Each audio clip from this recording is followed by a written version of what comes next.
So basically I start rolling enough clay so that when I flatten it, it's a bit larger than the size of a quarter, while at the same time it's as thick as I want it to be. Mine is about half a centimeter or 0.6 centimeters.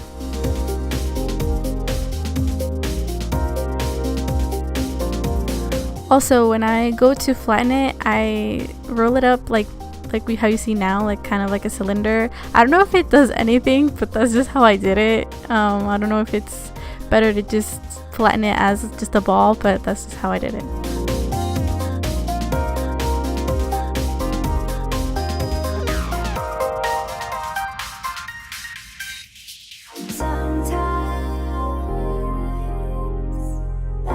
Okay, so here I put the quarter on top of the clay, and I use it as like a barrier or a guide, I guess, and I razor or cut the clay all around, but many cuts so it's as less choppy as I can get it. Yeah, it's just very time consuming, but it's pretty easy. Also, you can probably use a cookie cutter, but I don't have one, so this is why I'm using this method. But for those that don't have cookie cutters, this is a pretty good option in my opinion.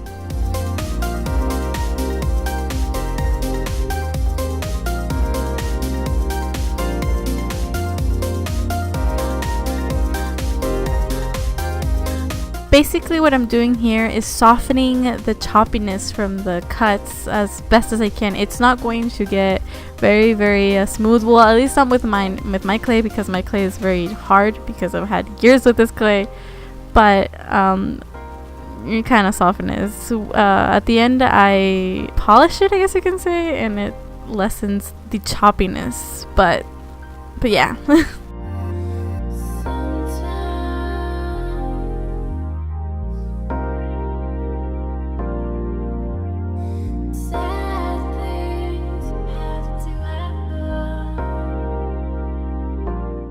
Alright, so what we do now is we repeat what we just did. Just that this circle will be a bit thinner than the first one. So this one was around 0.4 centimeters as opposed to the first one that was 0.6 centimeters. And this thinner one will go on top of the first one we just made.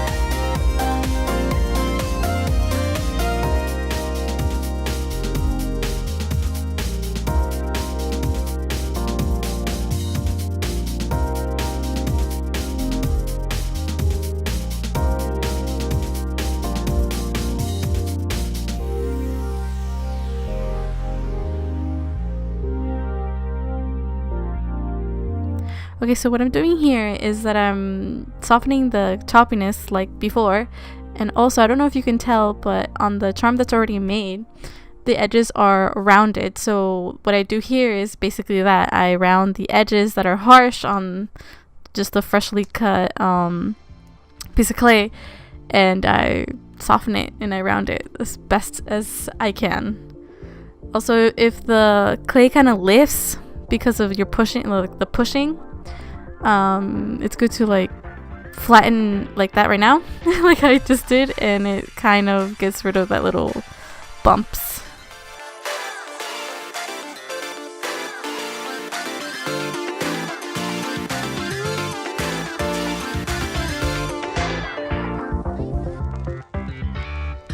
Basically what I'm doing here is I'm taking the piece of clay from the quarter and I'm fitting them together. I'm going to separate them for when I start cutting the top part, but I'm fitting them just so everything is ready and fitted before I start cutting. So that's what I'm doing.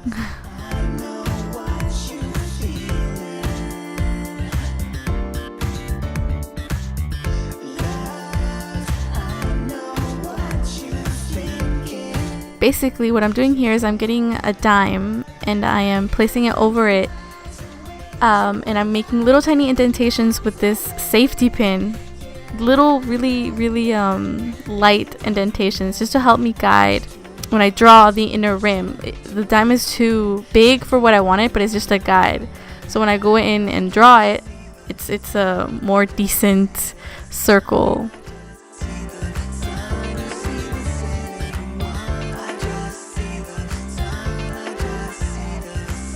Also, right after this step, I just start drawing the rest of the logo. I just eyeball it basically. I just look at a picture on Google or the charm that I already have, and that's it.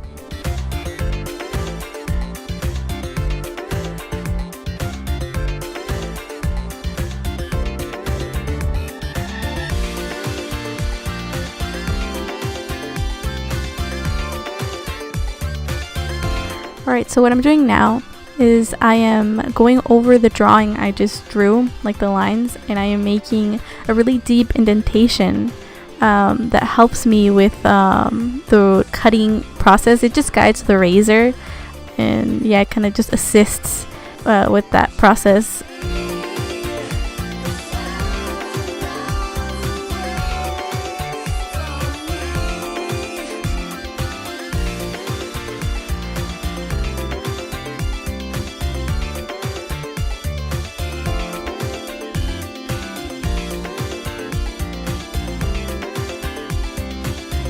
Here I'm just trying to erase the little indentations I made with the safety pin. Now the actual cutting begins. I really recommend to use X-Acto blades if you have them, or something that's not as thick as the razor blade I have now, because it's makes it way more difficult than it should. That's why I made the indentations with the safety pin, because it helps me guide the blade. But yeah, please use something thinner like an X-Acto blade.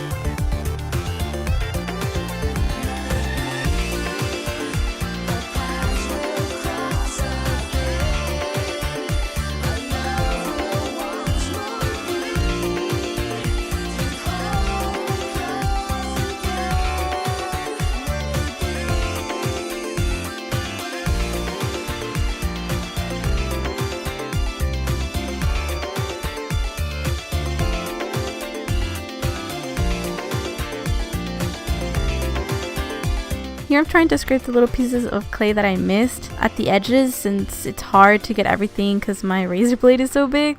But yeah, it comes in really handy if you have noticed using the safety pin, but yeah.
Here I use the rounded tip of a hairpin to soften the rigidness of the cuts I made.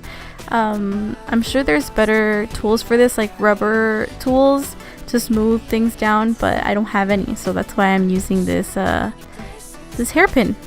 It's quite useful.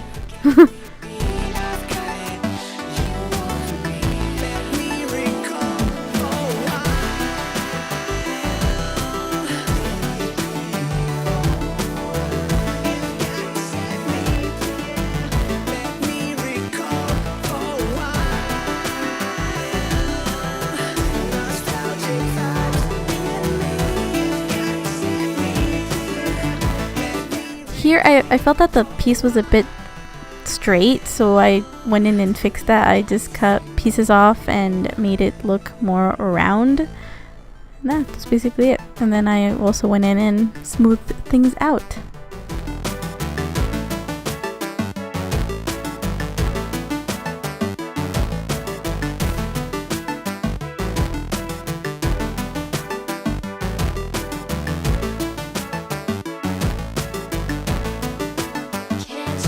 So here's where I start fitting everything together, and I also decided to cut little pieces off the standalone piece because I noticed that there's spaces in between.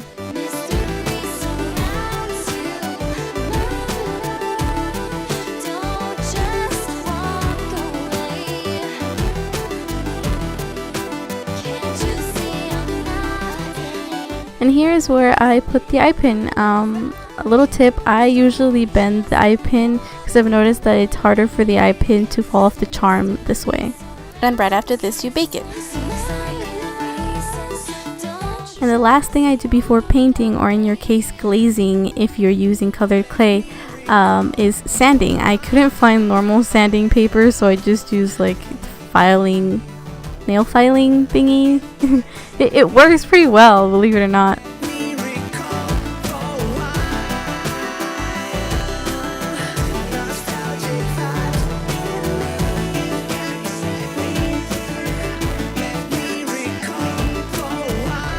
For the bottom piece, I actually mix a little bit of white into black paint to make this cool darker gray. I don't know, I think it's better than just using plain old black, but of course it's whatever you want in your case.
feel the bass touch.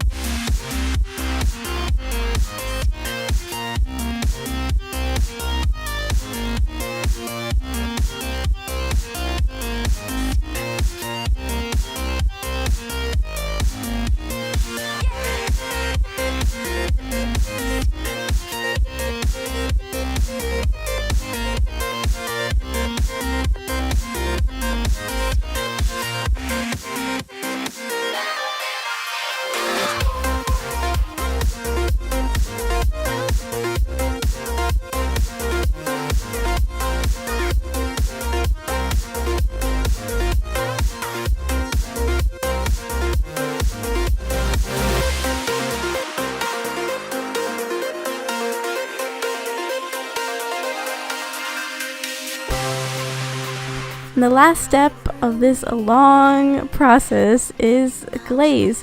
A little tip I have if you are using the Sculpey clay is to use really thin layers, let it dry a couple minutes, and then add another layer.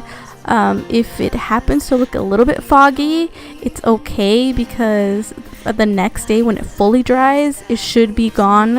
As long as it's not like super foggy and white, you'll be completely fine, so don't panic.